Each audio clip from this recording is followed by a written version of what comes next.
Vale.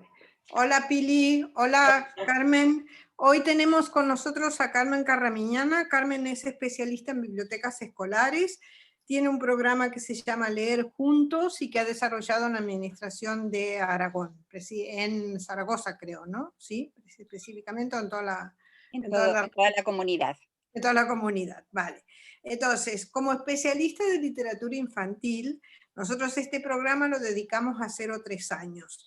Y queríamos saber si, digamos, por definiciones son niños no lectores, prelectores, digamos. Entonces, ¿cómo trabajar la literatura infantil con alguien que no es lector? O sea, ¿qué dirías tú respecto a esto?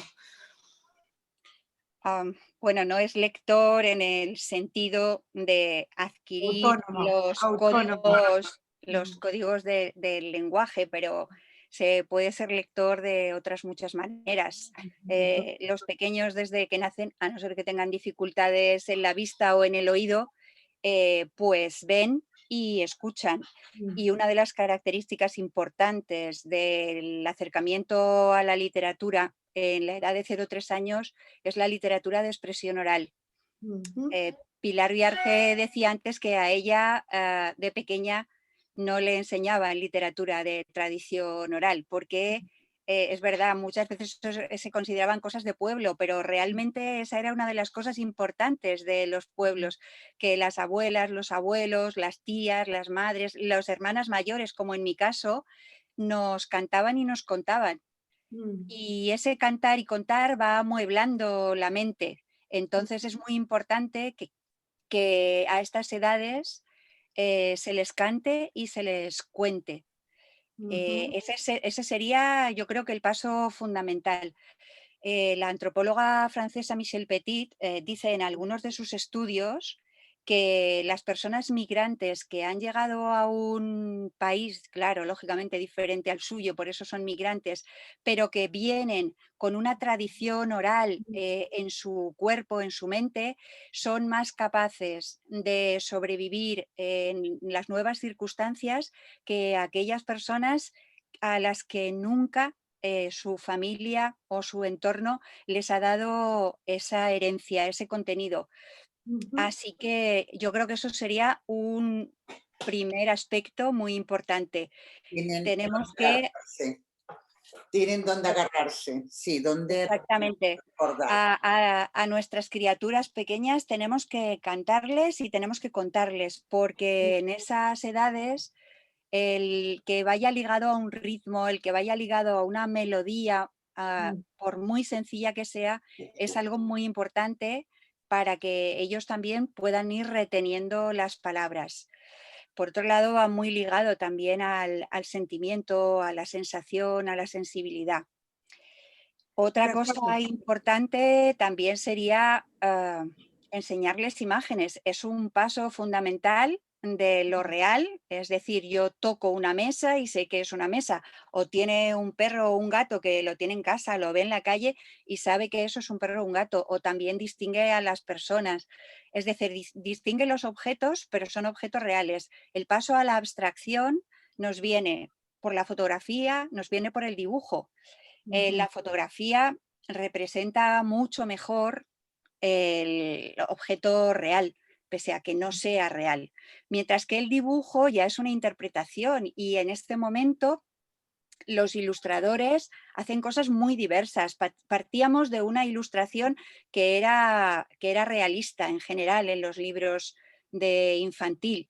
Es decir, que si el niño o la niña se estaban comiendo una manzana, ya está. El niño o la niña se comían la manzana y no había más y además el texto nos lo decía. En este momento, los personajes, los objetos, los lugares no son realistas en muchas ocasiones. Por ejemplo, sí, tenemos a una Elec Noxenbury que nos hace unos dibujos magníficos, con una ternura y una sensibilidad increíble, pero tenemos a otros autores que, que no buscan esa estética en sus dibujos, sino que buscan una dinámica mucho más rompedora, una dinámica que a veces a quien asusta es a los padres y a las madres, es a las familias, no a los niños. Pero sí, hay libros que los padres y las madres rechazan comprarlos o cogerlos en una biblioteca porque no acaban de entender qué se plantea con ese tipo de ilustración. Otra cosa también, es verdad lo que tú dices, otra cosa que también nos preguntamos es la cuestión de los personajes, porque casi todos los cuentos, sobre todo los tradicionales, Pinocho, Caperucita, Blancanieves, Tom Sawyer, o sea, todos son alrededor de personajes.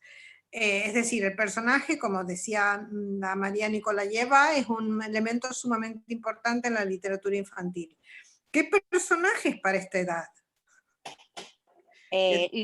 Los animales son fundamentales. Claro, vale, ok. O sea, probablemente las personas también, pero yo creo que mucho más que las personas son los animales. Y de hecho, si vamos viendo un recorrido histórico, bueno, la Caperucita con el lobo o todos estos animales que representan el mal o que representan el bien, las fábulas, etcétera, nos vienen desde tiempos inmemoriales. Y el lobo se sigue manteniendo. Es verdad que en la literatura actual al lobo, por ejemplo, se le ha querido salvar un poco de ser siempre el malvado. Pero no lo consigue, los niños saben que Los sigue niños, siendo el sí, malo. sí, los niños prefieren que siga siendo el malo. Sí, sí, necesitan que haya un malo.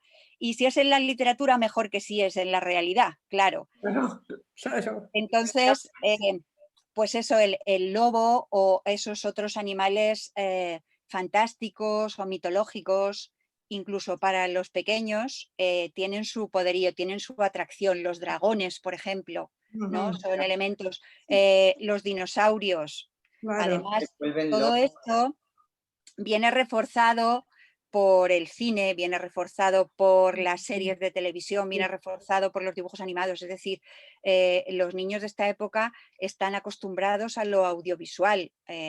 En mi época, pues lo audiovisual apenas existía. Yo la primera televisión la vi en mi casa cuando tenía, creo que 5 o 6 años, y creo que la vi pronto. Pero claro, ahora existen una serie de personajes y de elementos que para ellos quizás son más representativos por las series Claro. de dibujos animados que por los libros. Pero eso no siempre son los mejores. Es decir, no quiero citar ahora ninguno, ¿no? Pero cuando esos personajes pasan al libro y a los niños les gustan, y ha pasado con una gran compañía que ha hecho muchas películas y algunas películas magníficas, cuando eso pasa al papel es un elemento absolutamente plano. Son colores absolutamente definidos, enmarcados en unas líneas, y eso servía para el cine porque había movimiento, pero eso no sirve, no funciona igual en los libros. Y por otro lado, muchas de las cosas que han hecho, Ana citaba a Caperucita o citaba a Pinocho, muchas de las cosas que han hecho en los audiovisuales ha sido reducir a la mínima expresión o incluso cambiar los elementos más importantes de esos cuentos, infantilizándolos.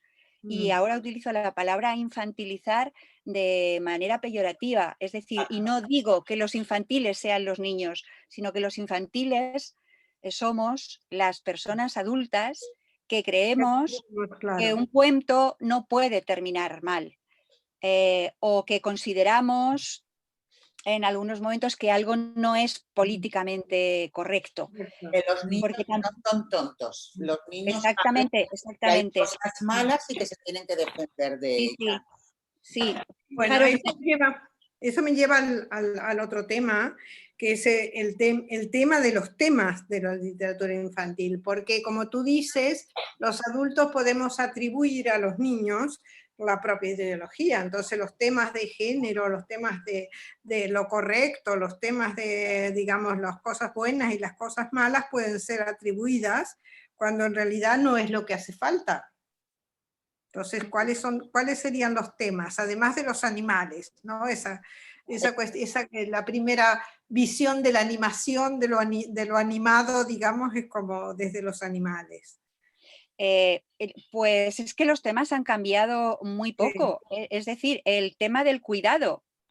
Mm, En Caperucita Roja se nos está planteando el tema del cuidado de las sí, adolescentes.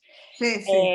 ¿No? Pues el tema del cuidado se sigue manteniendo. ¿De qué nos tenemos que cuidar? Nos tenemos que cuidar de miedos, nos tenemos que cuidar de estar solos, de Perfecto. la soledad. Sí, Eh, perfecto. ahora quizá aparecen algunos temas que en otras épocas quizá no eran tan visibles, como por ejemplo el tema de los celos entre hermanos. Ujú, Hay una autora que a mí me gusta mucho, Gabriela Kesselman, que mm, trabaja sí, temas muy cotidianos, como por ejemplo el tema de los celos entre hermanos, el tema del miedo en el colegio, por ejemplo, a que te pregunten a ti sí, algo en el cole cuando tú eres muy tímido y lo que querrías era meterte debajo de la mesa. Eh, Otro aspecto que aparece ahora mucho y antes apenas se citaba, a no ser que hablemos, por ejemplo, de Christine Nostinger, una autora mm, importantísima en Europa que en España llega en los años 80. Y claro, cuando llega en España en los años 80 y mm, encontramos personajes que viven con la madre o encontramos un personaje como la señora Bartolotti, mm. que, que lo que le llega es un niño en una lata de conservas, ¿no?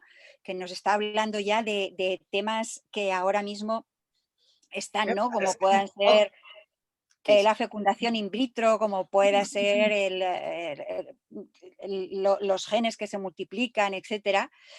Pues en España yo creo que nos quedamos muy asombrados, ¿no? De cómo puede haber familias que solo tengan madre o que solo estén con la madre y con la abuela. La separación o el estilo de familias diferentes es algo que ahora aquí en España, bueno, en España y en todo el mundo ya aparece como algo, bueno, más o menos cotidiano, pero esos temas antes no aparecían, ¿no? bueno, Entonces, vuelve a quizá, aparecer como cotidiano, porque en sí, España los niños había habido muchas guerras y la presencia del padre siempre no había estado. O sea, yo sí, sí, sí, sí, fue una cotidianidad que duró pocos años, realmente. claro, Me sí, ha preocupado, bueno, a mí me ha pasado por la cabeza cuando estábamos hablando que, como tú muy bien has dicho, los libros los compran los padres. Entonces, los padres, debería de haber algún tipo de escuela de padre. Aquí nosotras en el programa, precisamente lo que pretendemos es difundir.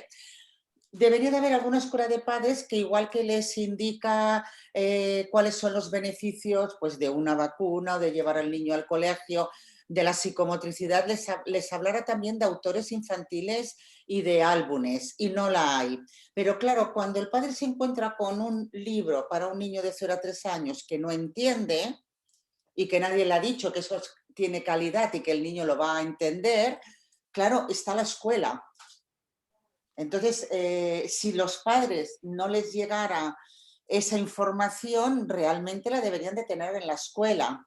¿Eso ujú. pasa o también nos encontramos Eso con pasa. Bueno, aquí en Aragón nos inventamos el programa Leer Juntos precisamente como una manera de paliar esas dificultades. En el programa Leer Juntos buscábamos la complicidad de docentes, de familias y de bibliotecarias. Digo Yo sigo bibliotecarias porque la mayoría son mujeres.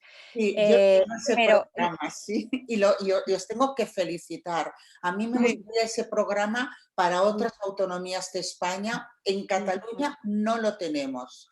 Yo, pues, ujú, no lo saben los telespectadores, ahora lo estoy siguiendo online por motivo de la pandemia, pero yo voy una vez al mes a Huesca porque ahí en la biblioteca, gracias a tu programa maravilloso, al cual te felicito a ti, al Gobierno de Aragón, a las bibliotecarias, eh, bueno, sobre todo a la Carmen. ujú, sí, podemos, tanto profesores como bibliotecarios, como padres interesados, seguir en la biblioteca pública. Pues creo que ahora mismo, fíjate, en una ciudad como Huesca, que tiene de habitantes como una parte del Ixampla donde yo vivo, ¿vale? Tenemos dos sesiones, o sea, dos clubs de lectura diferentes dedicados al libro infantil, pero para ujú, adultos. O sea, los adultos podemos ir allí a aprender de libro infantil.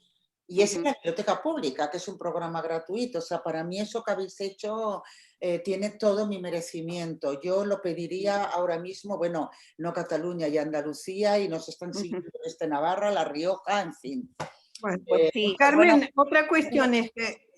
no, espera, dejadme, que no, quería citar en ese sentido, he hablado de leer juntos, a mí leer juntos me parece un programa importante, bueno, yo estoy muy implicada en él, pero, por ejemplo, tengo unas amigas en Asturias que tienen un colectivo que se llama Las Tres Brujas y tienen una sí. librería. Y una de las cosas importantes que hacen ellas es precisamente la educación de familias en torno a la literatura infantil y juvenil. Creo que eso es importante. Mira, se publicó también hace años y no se ha reeditado este libro, Cómo hacer que tus hijos lean, análisis y recetas. El título es muy feo, pero el libro es muy interesante. Es de Lolo Rico, que falleció no sé si el año pasado o el anterior, y ella cuenta su experiencia. Ella ha tenido 9 hijos y además de los nietos, entonces va contando su experiencia de madre lectora, de madre que le interesa la literatura y que le interesa el cine y la televisión, y entonces hace propuestas que vienen desde su propia experiencia. Es un libro que si lo vierais aquí, veis, lo tengo marcado, marcadísimo, porque lo hemos leído y releído en algunos de los grupos de leer juntos y para mí sigue siendo interesante. Hay otras cosas, ¿no? Realmente tenía yo por aquí muchas cosas, como por ejemplo este otro de Teresa Durán, publicado en Anaya y que probablemente tampoco se encuentre, que es leer antes de leer. También es muy interesante. O, por ejemplo, el de Ana Pellegrín, de La aventura de oír, también en Anaya, para todas esas personas, tanto docentes como familias, que realmente saben poco de la tradición oral. Pues aquí Ana no solo nos plantea temas teóricos, sino que también nos pone ejemplos, ¿no? O Sí, todas las recopilaciones que ha hecho Carmen Bravo Villasante, por ejemplo. sí. Las recopilaciones son impresionantes. La de Ana Pellegrini es un trabajo de antropología impresionante. Y Carmen Bravo Villasante tuvimos una gran suerte en este país de contar con ella cuando todo el mundo todavía sigue copiando lo de fuera. Yo soy una admiradora de Carmen Bravo Villasante. Bueno, es todo un placer. ¿Qué recomendaciones darías tú? O sea, como es el niño de 0 a 3 años, donde primero lee, es en familia, ¿qué recomendaciones darías tú a las madres? Y a los Bueno, padres, pues vamos. yo lo primero que diría es que si no saben cómo enfrentarse a los libros o a la literatura de tradición oral, pues deberían buscar algún grupo en el que estar, porque es muy importante leer lo mismo que luego pueden leer o puedes leer a tus hijos y oír a las personas que están allí para que hablen de la ilustración, para que hablen de la importancia del formato, de los personajes, de qué hacemos con un libro que, por ejemplo, no tiene palabras, o, por ejemplo, qué hacemos con unos libros que a mí me parecen muy bonitos, que los publica Calandraca, y entonces es una colección en cartón y solo es una imagen, pero recuerdo ahora mismo cómo los trabajábamos nosotros en el cole. Las 3 maestras que estábamos de infantil nos cogíamos esos libros o nos cogíamos otros y decíamos, vamos a ver, si aquí solo tenemos una imagen y tenemos una palabra, ¿qué hacemos con esto? O sea, lo que no podemos hacer es llegar y decirle al niño, mira, luna, y luego decir otra vez luna y luna.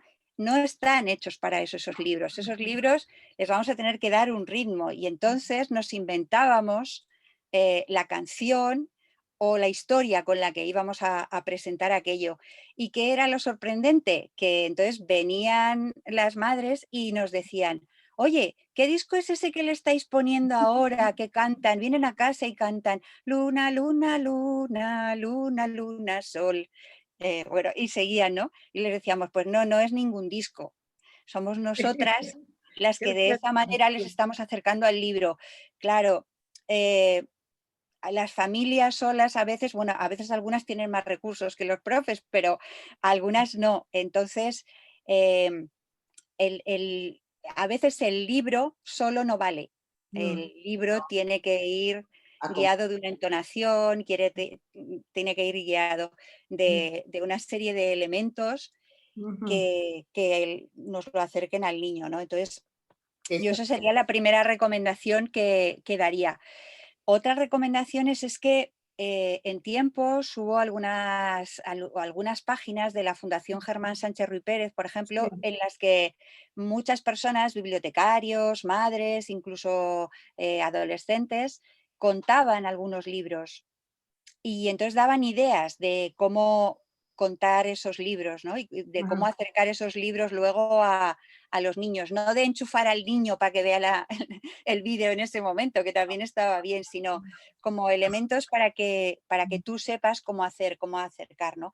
Yo de todos modos creo que lo más importante es que los niños y niñas sientan que su padre, que su madre les dedican, aunque solo sean 10 minutos, solo Ujú. para ellos y para el libro, para contarles, contacto humano. para leerles y para cantarles. Además, Nosotros en Leer Juntos siempre les decíamos, probablemente el mejor momento es el de la noche, ese momento en el que o está en el sillón a punto de dormir o está ya en la cama. Quizá ese sea el momento ideal, pero puede ser momento ideal en cualquier hora del día, sí. pero que ahí sientan Mm. porque la literatura entra por el sentimiento. Claro que hay algunos autores que cuentan cosas tan maravillosas que la historia es poderosa de por sí, pero si El papá, la los mamá, la libros abuela. van ligados a ese afecto de la persona adulta, del padre, de la madre, de la maestra, del maestro, de la bibliotecaria, de la abuela, de quien sea, pues eso va a ser fundamental. Otra cosa que les diría a las familias es que no tengan miedo a la literatura actual, Ujú. pero claro que también eso requiere un proceso de formación, ¿no? Se Claro, publican ahora claro. muchas cosas y hay muchas cosas que no son esenciales, entonces es mejor tener pocos libros que Mm, tener muchos, Y pero que volvemos a leer. sean esenciales, ¿no? mm, En ese sentido, hay librerías especializadas en literatura infantil mm. que tienen libreros que saben un montón. Saben Yo mucho, sí, sí. creo que hay que fiarse. Y luego, por ejemplo, hay que conocer sitios como el Club Quirico, Ujú. que sabéis que es un club que depende de CEGAL, en el que hay un montón de librerías que tienen libros de literatura infantil y juvenil Y y las recomendaciones son muy buenas son, y tiene yo guías. consulto Ujú. siempre sus Tiene recomendaciones. guías excelentes. O, por ejemplo, aunque sean familias y no se hayan dedicado a la filología, conocer páginas como la de Gretel, por ejemplo, de la Sí, Universidad exacto, Autónoma de Barcelona. Autónoma de Barcelona, Esa, sí. esa página la teníamos nosotros buenísima. Es Claro, más, sí, sí, y Mm. la seguimos teniendo. Hay también algunas páginas de Latinoamérica que son buenas sí, también. claro, claro, claro. América nos puede Sí, aportar mucho, Mm. sí. Sí, hay muchísimo. tradiciones, Además, la famosa tradición de los autobuses de lectores, ¿sabes? Ajá. Que iban por barrio a muchas distribuir. gracias, Carmen. Ujú. Seguiremos dentro, o sea, nuestro próximo programa es dentro de 15 días y dentro de un mes esperamos encontrarte con nosotras de nuevo. Nuevamente. Ah, Espera pues que tengo una última Sí, pregunta. Carmen, tú mencionaste Calandraca como editorial. ¿Tienes alguna otra editorial que puedan...? sí, sí, sí, sí. De Sí. literatura infantil, Mm. probablemente me deje alguna, pero voy a citar algunas que me parecen muy honradas en lo que publican. Por Sí. ejemplo, Calandraca, lo hemos dicho, trabajan desde Galicia. Mm. Caré viene de Ujú, Venezuela y mm, tenemos sede en Barcelona. ujú, Coquinos, por ujú, ejemplo, Libros del Zorro Rojo, también están ujú, en Cataluña. ujú, Bárbara Fiore. ujú. Supongo que la editorial continuará, aunque desgraciadamente falleció hace pocos meses su creadora y editora. Están en Mm, Cádiz. López, por ejemplo, está ujú, en Valladolid. ujú. En Cataluña también tenéis la editorial Milenio y desde hace 2 o 3 años tiene el sello para infantil Nandibú. Pues está publicando también cosas muy interesantes y recuperando algunas cosas, como por ejemplo Babar. ¿eh? Ujú, Una editorial que viene de los libros franceses es Corimbo. Ah, Y Corimbo, muy Corimbo lindo. tiene muchos títulos, muchos para pequeños, Precioso. y muchos libros Sí. de familia, de la relación, ¿no? De Mm. qué hacemos con el pañal de los bebés. Sí, O, sí. realmente Corimbo, muchas de las cosas que tiene me gustan No me mucho. habré fijado en Corimbo, que siempre me fijo en las editoriales, yo ya me la apunto. Y bueno, aparte de despedirnos de ti, Ana, había una televidente que nos había hecho una pregunta, pero te tenía que mandar un correo. Y era sobre la educación infantil, ¿no? Pero te mandó el correo al final. No, finalmente no, le dije que me lo podía mandar, pero no, entonces para no Vale. inventarme la pregunta, mejor Entonces, esperamos que que lo anima, envíe. que la estamos esperando y que le contestaremos. Sí. Y bueno, dentro de 15 Carmen, días. un lujo tenerte con nosotras, porque Bien. realmente, claro, es un conocimiento que no está disponible fácilmente para las familias, ni tampoco para los educadores, fácilmente no está disponible, a pesar de todos los esfuerzos, como tú dices, los esfuerzos de Gretel, los esfuerzos de Quirico, los esfuerzos o sea, no es fácil llegar. Aquí han abierto algunas librerías, pero claro, con esta situación de la pandemia tampoco la gente va. Esperemos que sobrevivan. Es porque las librerías, las bibliotecas públicas hacen mucho trabajo, pero las librerías también son necesarias. Muchísimo. Sí, sí, sí. El mes que viene esperamos volverte a tener con nosotras y que Bien. sigas por Esa vez para trabajar evolutivamente con los niños de 3-6, digamos, ya los Ah, muy bien, seguimos, ¿vale? Vale, Sí. vale, vale. Bueno, A estos me los conozco mucho. Bueno, muchas gracias, Carmen. acaba aquí el programa de hoy, hasta dentro de 15 días, y volveremos a tener con nosotras a Carmen Carramiñana dentro de un mes. Estamos con ustedes, cuídense mucho y no se olviden las mascarillas. Adiós. Adiós. Adiós.